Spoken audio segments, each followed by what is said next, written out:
Isang matandang hindi kayang tustusan ang kanyang gastusin sa pagpapagamot sa sakit na tuberculosis o TB. Dumulog po siya dito sa ating programa at narito po, panoorin natin ang video ito. Uliran, masipag at responsableng haligi ng tahanan. Iyan ang ilan sa mga katangian ni Manuel Salem ng Batasan Hills, Quezon City na may iniindang sakit sa baga o tuberculosis sa loob ng 13 taon. Ayon kay Mang Manuel, nakuha niya ang kanyang sakit noong taong 2001 noong siya'y nagtatrabaho pa sa isang planta ng yelo at dahil na rin sa kanyang bisyo noon na paninigarilyo. Meron po kasi na parang dito sa puso ko sa atay eh. Kasi may mga gamot din ako na para sa ganun eh. Puso, sa atay. Siyempre yung siguro pinanggalingan ito siguro nung sa trabaho ko rin siguro. Kasi nung nagtrabaho ko, maka-idlip lang kami. Kasi gawa namin, ng trabaho namin. Pumapasok kami sa storage, malamig, sa mga bodega. Tapos maghahakot kayo, hindi siyempre pawis din yun. Hindi mo na maramdaman yung pawis kasi malamig. Tapos pag dating ng gabi, pupuyat kayo ng puyat hanggang magdamag na trabaho. Sulapan tulog. Kaya doon na rin siguro namin nakuha yun. Tapos yun nga, pagdating ng gano'n na taon, naramdaman ko na parang inuubo-ubo na ako. Tapos yun, na parang pag dumudura ako, parang may kasama ng dugo. Pero hindi namin paminsado noon kasi yun nga lang, sabi lang, baka sa puyat lang Tapos, yun nga, tapos pumunta na kami sa nangingin ako sa misis ko na sabi ko, patingin ako sa doktor, sa center. Yan nga, sabi, magpagamot kami ng ng 8 buwan, gamutan sa center. Eh, siyempre, sa hirap din, wala lang yung pangkas, pang-araw-araw na gamot, hindi rin namin natapos. Simula nang makuha niya ang sakit, unti-unting nawala ang kabuhayan ng kanyang pamilya. Naglalabada ang misis ni Mang Manuel upang kahit papaano ay maitawid ang pagkain ng pamilya sa maghapon. Tumigil din sa pag-aaral ang kanyang panganay na anak pagkatapos nito ng high school dahil kinailangan niyang tumulong sa gastusin dahil sa hirap ng buhay. Tatrabaho pa rin ako pero pasaglit-saglit lang. Siyempre, wala na kami pang kabuhayan na pang gastos sa mga anak ko. Yung titinda ko ng biskwit. Titinda ko sa maga, umuwi ako ng tanghali. Pagdating ng tanghali, papunta ako sa center para kukuha ng gamot. Siyempre, wala akong trabaho. Hindi na ako nakapagtrabaho. Yung mga anak ko, wala rin. Ay, misis ko doon. Malayo rin sa amin sa mga kapatid niya. May wala naman pong mga tumigil na anak ninyo? Wala na yung panganay ko nga. Hindi na nakapag-aral na dahil wala ka pang tustos. Ano po yung natapos mo? High school. At tumigil na. At kahit na nga makasama sa kalusugan ni Mang Manuel ang paglanghap ng usok, pagiging barker sa terminal ng jeep ang nagsisilbi niyang hanap buhay sa ngayon. Hinihingal ako. Hirapan ako araw-araw. Kunting lakad lang, hinihingal na ako. Yan, sa tapos. Usok? Oo, mga usok na sigarilyo. Saka yung mga nagluluto, di ba? Kapag kamala sa ilong ko, parang nahirapan na ako magkano nun. Pumapunta minsan lang, kasi mapunta ako sa North Bay, nagtatawag-tawag ng garang ng barker, gano'n. Para may pangkain-kain din. Pero di ba bawal sa iyo? Yeah. Ayun nga, nagmamas na nga ako para di masyado yung usok ng sasakyan, alikabok. Tama na makabili ng bigas. Siyempre, kapos talaga kaya baon pa ng mga bata. Kumita ka ng 100. Ayun. Kasi marami rin kami nagtatawag eh. Humihingi naman ng tulong si Mang Manuel upang muling makapagpatingin sa doktor at tuluyan ng gumaling dahil nais niyang makapagtrabaho uli para makaahon ang kanilang pamilya sa kahirapan.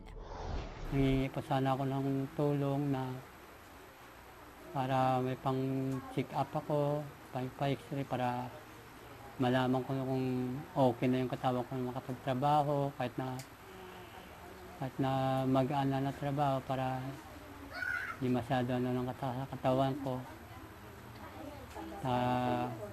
Kung kaunting tulong na, may financial, gano'n. Para may panggastos-gastos na pamamasahe. Yun na po na, yung mga gamot, gano'n. Pang-araw-araw, kung kali na, hindi may pang-ano ko sa katawan ko, suporta.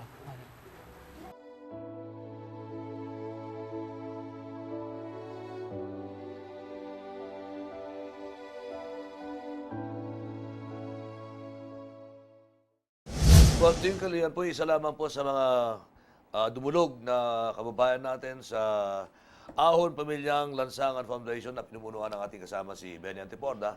Isang kapatid natin na may sakit may sakit na TB.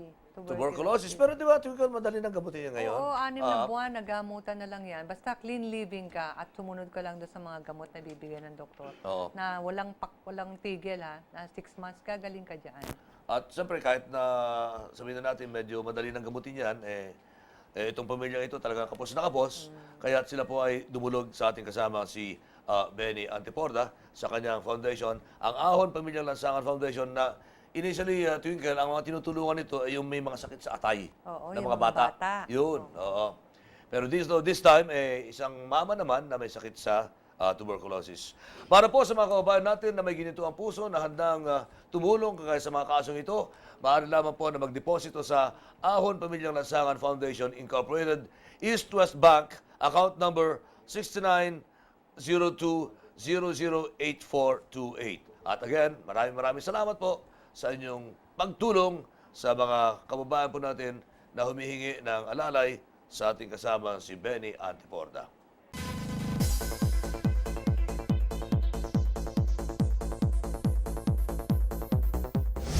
Alright, patapos na kami ni Twinkle. Tapos na! Ang bilis Tama, naman! oo. Parang sandali lang ha. Ganun Tama. lang, isang oras na ba yun? Sa oras. At by the way, ngayong gabi, Oh, hindi. Ikaw, bukas oh, ay ako meron dapat ang ano. magano niyan. Espesyal ang araw na Oo nga, oo nga. ngayong Sige, Sunday. sige. Okay. Espesyal ang araw na ito para sa ating mga tatay. Yes, Because oo. it's a Father's Day. Oo. So, Happy Father's Day sa lahat ng mga tatay, sa mga kuya natin na tatay, sa ating mga magulang, sa ating Yes. mga tatay. At sa iyo, ano ba ang magandang ginawa mo sa iyong pamilya Ako. para bigyan ka ng parangal ngayong Father's Day? Ako, sobra-sobra akong tatay Sobra-sobrang tatay. Anong ibig mo sabihin nun? Baka naman meron kang sobra-sobrang inaalagaan dyan. Basta dalawang tatay, ang tatay nga kahit anong mangyari, ay magsusumikap na tugunan ang pangangailangan ng mga anak. Yes. Ayan. Lahat Oo. gagawin para Lahat sa mga gagawin. anak. Di ba? Isusubo na lang ng tatay. Totoo. Kung may anak na gutom, Totoo. ibibigay pa sa anak. Totoo yan. Oo. Pero siyempre, sa likod ng tatay, ang nanay. Di ba? Oo. Kailan ba yung Happy Mother's Day din? Kailan lang kakatapos lang yung happy tapos na ng nga ano. pala, Itong oo. first Last month. first weekend Oo. ng May. Yes. Yung Mother's Day naman. So ngayon Father's Day naman. Oo. Ang dami ng mga may Father's Day, Mother's Day, may Oo nga. Grandparents Day, Oo. meron ng Friends Day. Ang dami ng mga day ngayon. Oo. Medyo magiging sana hindi naman maging parang commercialized na itong Yes. mga araw na to. Sana totoong mabigyan naman natin ng pagpupugay ang ating mga magulang, ating mga ina, ating mga ama sa mga ganitong araw. So, Happy Okay. Father's Day sa iyo. Thank you. At Happy Father's Day kay Benny Benny. Antiporda, Kung saan- nag-Father's Day sa Hong Kong. Kung saan ka man ngayon naroroon, ang pasalubong namin, huwag mo lang kakalimutan, ha, Ka Benny? Okay. At sana po ay, yun na nga, nag-enjoy sila sa ating Thank programa you, ngayong araw Twinkle. na At it's a pleasure na makasama ko ang The Twinkle Valdez. Nag-enjoy naman ako, Lakay, na nakasama ka tong araw na to at sana po ay maulit pa itong araw na to. So dito po nagtatapos ang ating programang Hotspot. Sana po ay muli namin kayong makapiling sa susunod na linggo mula alas 7 ng gabi hanggang alas 8 ng gabi. Ngayon pala, pagpapaalam ko na kay Boss Benny na makakasama na kanan namin ng regular dito. Pinasasalamatan natin muna siyempre ang ating mga kaibigan, ang United Bearing Industrial Corporation, ang tagagawa po ng numero 1 bearing para sa inyong mga sasakyan at sa inyong mga motorsiklo. Oh. Siyempre, ang PG Flex, wasak na ang bahay nyo, buo pa rin ang linoleum mo. At siyempre, ang pinakahuli, naku, paborito ito ng ating mga kalalakihan ng mga staff dito sa studio. Gumagamit ka ba niyan, Lakay? Wala, hindi ko pa kailangan yan. Ay, hindi mo pa kailangan, ha? Robust! Ang buhay ay lalaki at titigas. Sandali lang. Meron ba tayong NTRCB dito? Hindi. Ang buhay pala eh. Ang buhay ay lalaki at titigas. Kala ko, bubuhayin mo muna para lumaki. Uy, ang galing mo. Kasi sa robust, ang patay na, mabubuhay pa. Aba. Basta't lagi po natin tatandaan, dito sa Hotspot, serbisyo ay wagas.